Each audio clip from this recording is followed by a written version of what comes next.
information in this presentation is current as of the date noted, is for informational purposes only, and is not intended to address the financial objectives, situation, or specific needs of any individual investor.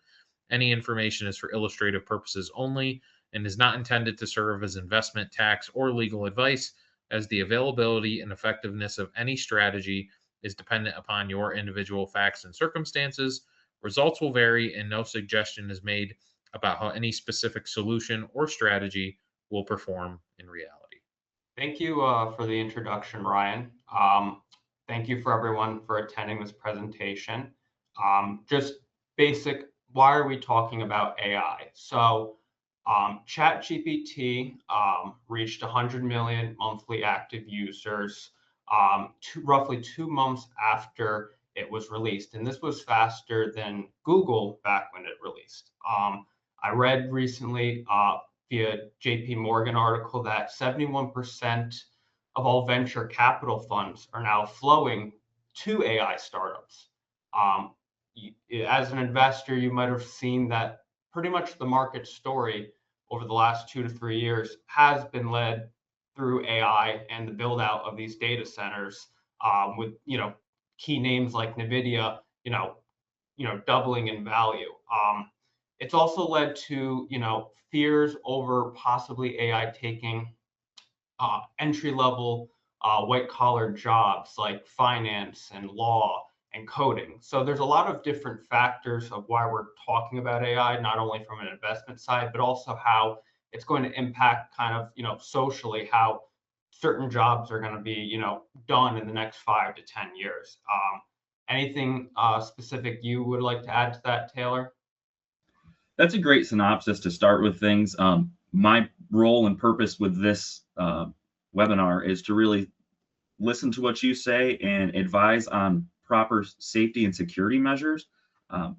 It's really important note that you made there of the active users skyrocketing right after inception of this tool. A lot of us adopted this into our day-to-day workflow with no formal training and no real idea of where this information is going or how it's being used. So I may start to sound like a broken record by the end of this, but the moral of my story, as far as this is concerned, is this should be looked at as a research tool, and it should be kept in your mind that there are no private conversations on the internet, and ChatGPT is not the exception.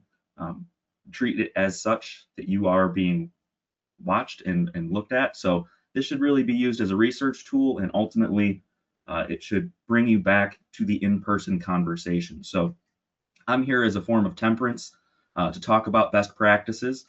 But as far as what you've said, that really is a good introduction. Maybe we should keep moving forward to how you use it and how it's been used in the past. So before AI, like I had mentioned, ChatGPT launched. It launched in 2022. And prior to ChatGPT, at least in the financial planning and advisory space, you might have heard of companies known as Betterment and Wealthfront. These companies launched between 2010 and 2011 with the ultimate goal of the company to really be the forefront of what was known as robo-advising, automated investing, no account minimums. So it was essentially a low-cost access to the term that we use now called model portfolios. That kind of paved the way to now the two giants in the realm in Schwab Intelligent Portfolios and then Vanguard Digital Advisor. So it really just increased the exposure to a larger group of individual investors, that there is this base level of what you call portfolio advice. And it's typically going to be your younger investor, what we kind of in the industry like to coin as you're younger, you're more focused on accumulating assets. But as we get older, we all know that financial advice is more than just portfolio construction.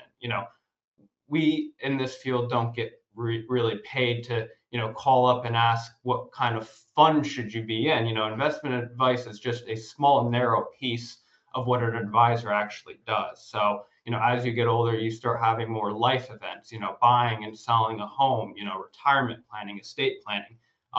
These are things that, Betterment and Wealthfront don't really, look to, do for the client, but they're more or less targeting a more niche realm in the whole financial advising space.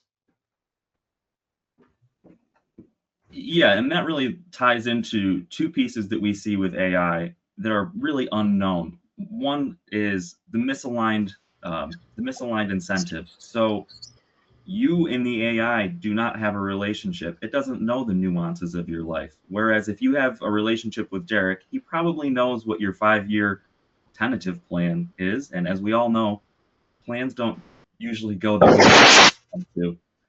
Fred, if you could do us a favor and hit mute, that would be great on your mic.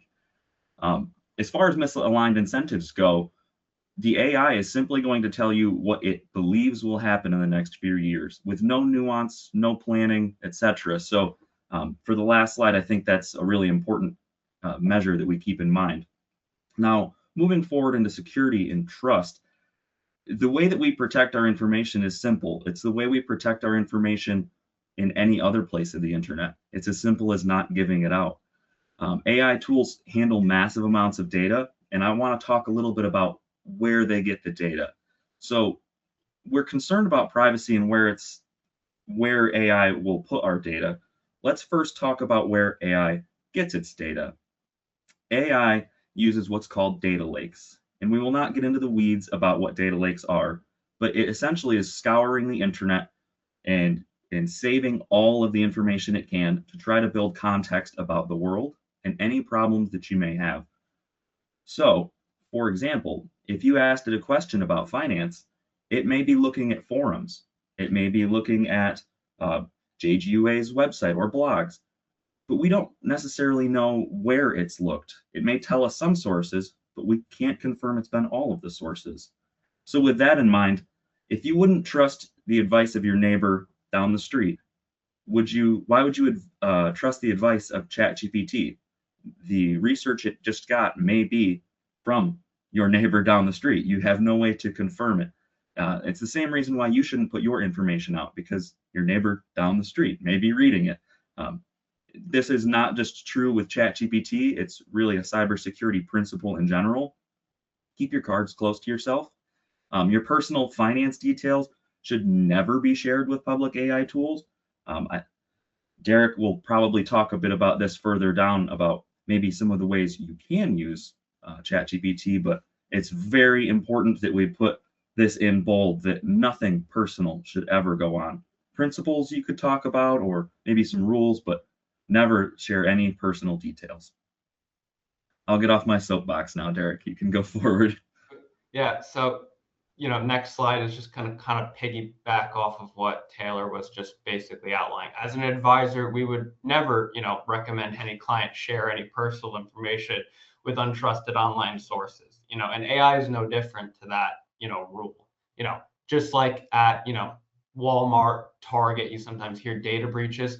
There can be data breaches that happen at ChatGPT. They are storing your conversations and data that you're using in those conversations. So if you are, putting in, bank account numbers, personal information like date of birth, social security, like it's the same thing at anywhere else where it's a company that could have a data breach and you wouldn't want that compromised. Also as, a human advisor, we're acting as your fiduciaries. And, confidentiality is, a key principle of our practice. We are making sure that your information is not being spread or sold to be used for anything other than the intended purposes of, your financial plan. AI or, ChatGPT is just using your data possibly to make their models better. They have an incentive to, use your data to help the next question that might be asked to, give the person an answer that is now more accurate because they're using your data to do that. So just in general, I would say just treat it as any other, Google search. It's in essence, ChatGPT is, a more enhanced Google search. If you wouldn't type into Google, your personal information, ChatGPT is no different. That's a really great statement you just made there. ChatGPT really is just Google on steroids. It's just a more efficient way of finding what you're looking for. and it shouldn't be used as a repository for information. It should be used to pull information. Yeah, so that kind of leads us into where Taylor's going to talk a little bit about the cybersecurity and AI and the new risks. So while we know that the people on this webinar won't put their information into ChatGPT, many others already have done so. And with that, it's created a really nice repository of information for hackers, bad actors, whatever you may call them, to create quite personalized scams against their victims. Using ChatGPT, they can do quite advanced research on their victims that would have taken a lot of clicking around research, digging through to find personal information in the past, can all be done in a simple query. We call them prompts with ChatGPT to find all the public information of their victims. And now this isn't just ChatGPT. Any large language model can do this as well. So think Grok, Google Gemini, DeepSeek from China. There are many, and there are more popping up every day. The big thing that we see with successful hacking attempts is personalization. The other piece we see is urgency. So let me dive into that briefly. First being personalization. If a scam artist comes to you with something that's very relevant and timely to what you've just been up to, a lot of times your guards go down. We like to use a kayak example. If you just searched for kayaks but did not buy a kayak, and I send you a scam email saying, congratulations, you won a kayak, or congratulations, you're going to get this kayak for half off, that's going to likely trigger interaction on a layer that you normally wouldn't. But because it's timely and it's very relevant to what you were thinking about, people tend to take action with those. The other caveat being urgency. Anytime you see a message that says, you must act now or your account will be deactivated, that's probably a red flag. So as AI has continued to evolve, these bad actors are able to create very, very compelling cases that seem very, very realistic. Our advice is simple. Try to take the machine out of the equation. If someone sends you an email or sends you any sort of communication that you're not sure of, that you cannot confirm, pick up the phone or see the person in person. Try to eliminate the machine from the equation. Confirm through a different channel. Now, this isn't foolproof. You could call a number and still find the bad actor, but using a second factor to verify someone, in cybersecurity, we call this multi-factor authentication. We can do this with a simple phone call, a simple reach out to the main public number of whatever entity claims to be reaching out to you. All of these are ways to thwart the criminals. So always keep in mind that the world of cybercrime is advancing day by day, and as these tools grow to help us good people, they're also growing to help the bad actors simultaneously. So this is a bit of what I was talking about. Be cautious with unsolicited emails or requests for information. You may think that it's safe because how would someone reach out and know this personal detail about myself? They must be safe. Well, these tools are making that a lot easier for the bad actors. Using strong, unique passwords and two-factor authentication is something that we've talked about for a long time, and we're honestly probably all sick of hearing it, but it's important to hear it because not everyone adheres to this. Just for example, using your dog's name, your birthday, any personal identifier is not a great idea for passwords. My personal advice for you making passwords is to use phrases. You can remember them quite easily. Think of song lyrics with some symbols, things of that nature. The longer, the better. The more complex, the better. Call your advisor directly if something doesn't look right. Now, this goes back to cutting out machines. If I got an email from Derek and it said, let's do personalization and urgency. It said, your account at JGUA is, so there's personalization, my account is at risk of closure if you don't reach out to Derek within 8 hours, 12 hours, pick your number. There's urgency. and there's personalization. If I responded to that email and started sending personal information, that probably would not end well for me. But if I simply pick up my phone and had a nice casual conversation with Derek, we would really quickly figure out that that email was a scam and have avoided all of this cyber crime with a simple phone call and probably end up with a nice conversation with Derek. Who doesn't want to chat with Derek? So kind of piggybacking off again what Taylor was talking about, how now AI is kind of being used in finance and more specifically the advisor realm. I follow a few forums, and the most use case I've seen, popularity wise, is actually AI note taking softwares.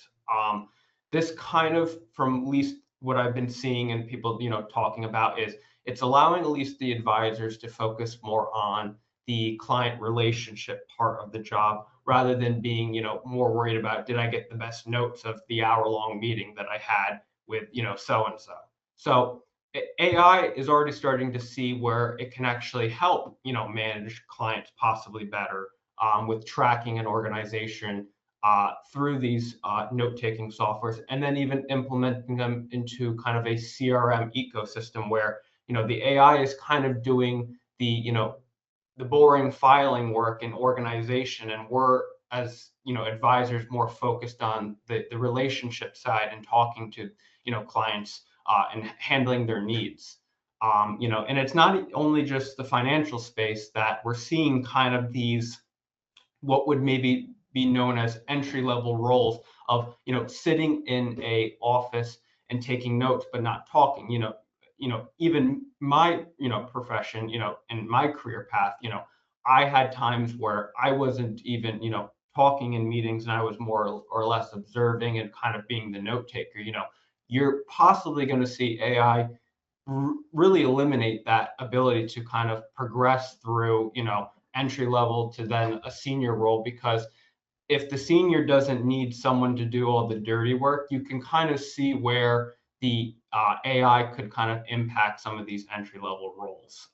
But that's really kind of, keep in mind, AI is still very new, and it's still kind of having its use cases be weeded out. But that's kind of the most forefront popular one that I've been seeing so far in the space.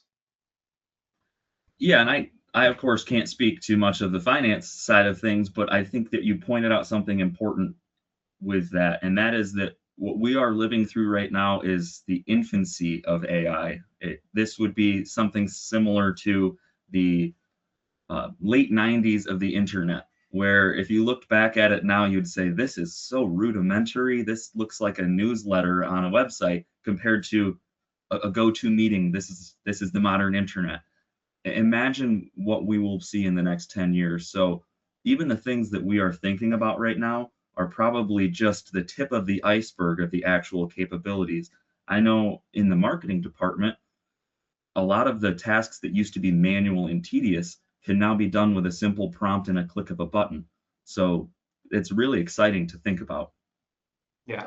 And that kind of leads us to where the limitations of AI are in finance and advisory spaces as well.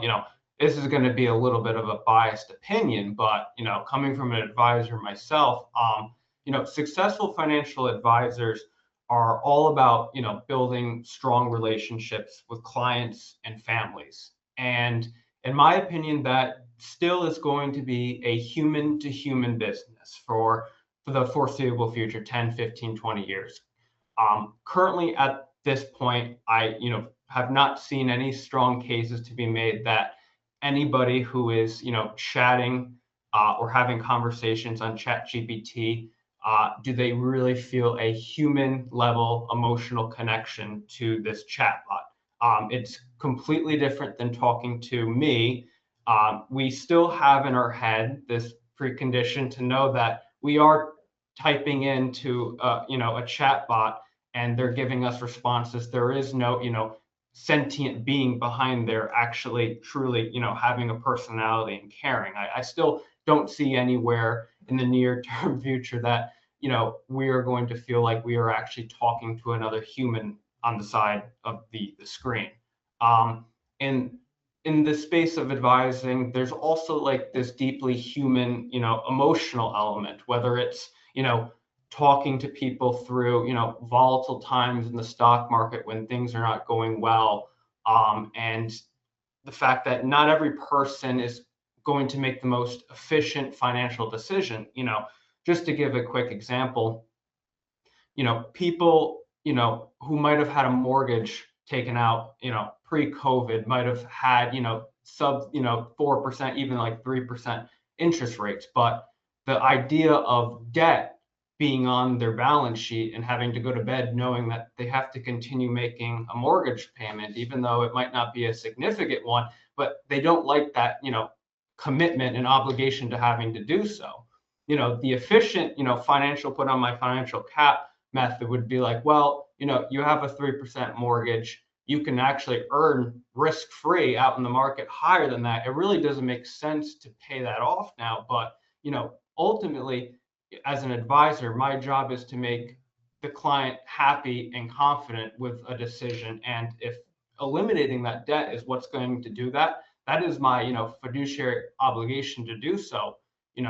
I cannot confidently say that ChatGPT is going to be making, the most optimal decision for what makes you happy as a client. And that's not really a tool you should be kind of using ChatGPT for anyway. So Yeah, and I think as far as that goes, if I were to ask you a question today and then ask you that same question again in a week or so, you would probably give me pretty consistent responses because you know the context of my life, you know a bit about my planning, etc. So that should serve as a pretty good segue into a bit of a demo of ChatGPT and how it can be, call it a Pandora's box.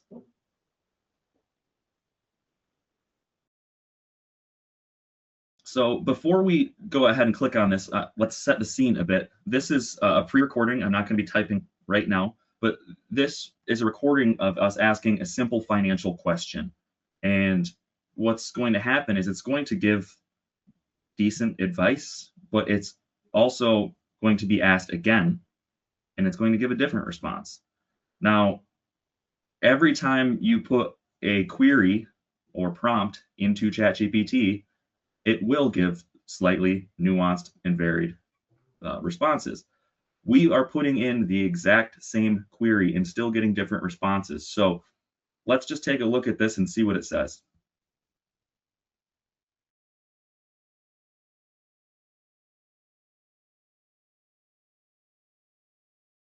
So if that's tiny on anyone's screen, it says, should I do a Roth conversion?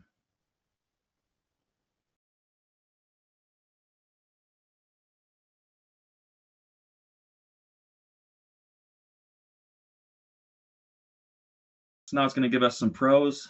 It's going to give us some cons. But it hasn't asked us what we want, why we want, what our life goals are, what our family goals are, anything of that nature.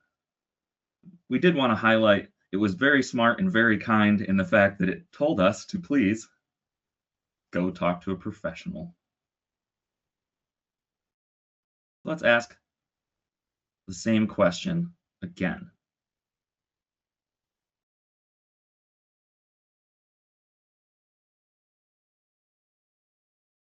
This time, instead of a straight pros and cons, she's okay, there's some pros, there's some cons. It's formatted a bit differently, and the responses are different. Thankfully, she did tell us to go talk to a human again.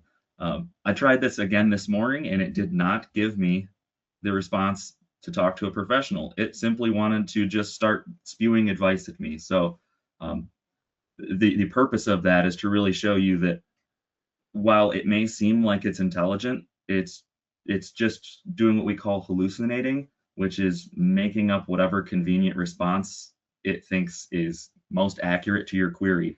Sort of how Google works. It simply wants to find you the most accurate response based on your query, not on the intent of the query, not on the intent of the question, simply what is the best match. Yeah, and to kind of, segue also into how I've noticed it, respond to, my sort of even higher level questions. And also offer the example too, you can see that it gives very generalized basic information, most of it accurate. I haven't had many times it mess up like a definition. Also with it, like Taylor was saying, it gives you things to consider. Sometimes it gives its own opinion, but then it always kind of circles back to possibly telling you to consult, someone who's certified. Um, Things you have to remember, though, even if you are just looking for basic, definitions and, information, is that this is all great. You still need sometimes maybe a finance background to maybe understand some of the terms that's used, like marginal tax rate. I saw one of the things that went on to explain. You'll need to understand what that means. I mean, you could always ask it to kind of, dumb it down even more, which it will do. But I think the big thing that you have to realize is that there's also this sense of like implementing what it just said. It might tell you this is how you do a Roth conversion. Okay, great. But how do now I, the person who asked that question, has to go and do the actual steps to implement that strategy. And are you going to do it confidently? And are you going to know that you 100% did it correctly through whatever various systems, whether it be through, your employer account or through Vanguard or through Schwab? So there's extra steps that even ChatGPT is not at the point where you ask it a question and it's going to log into your, Schwab account and then do a Roth conversion for you correctly. We're not at that point yet. So yes, it can offer you very basic generalized information, but as an advisor, our main job is to then take that and implement it for you, and you have the trust and confidence that we are going to do it correctly and fiduciarily on your behalf with your best interests in mind. And we're not at the point where ChatGPT is at least, doing any of that in the advisory realm. So That's a fantastic point, and I'll be the first to admit that even with a simple question like that, with the response, while there was most I did understand, a lot of that I wouldn't even know where to begin to do those things. So I still would have to have had a human get involved for sure. yeah, and even with some more cases that I've been noticing just this year in general is, we recently had a tax code change get implemented in July. And I had been playing around on ChatGPT to see kind of where it stands with some of the new changes, stuff that hasn't been set in history. Because as Taylor has said throughout this presentation, it is really compiling data that has been around and on the internet for years, and kind of streamlining it and putting it in summarization form to you. And I kind of wanted it to see where it's getting information that might be just released, newer, and it's having a hard time, at least with even my level of questions into the chat bot with ChatGPT, is that it's having a hard time even with some updated tax code data that got released in July, where it's still not very effective in giving every single specifics that might pertain to something that got passed, a few months ago. So you still have to be very careful with it. There is no guarantee that whatever it spits out is ever going to be 100% accurate. And that's coming from the advisory side, where people have been coming in and saying, I asked it this and it told me that, and I thought it was going to be this. And we're always just telling people that it is in essence Google on steroids. And if you wouldn't trust Google with your life, I mean, I wouldn't trust ChatGPT any bit further. So Couldn't have said it better myself.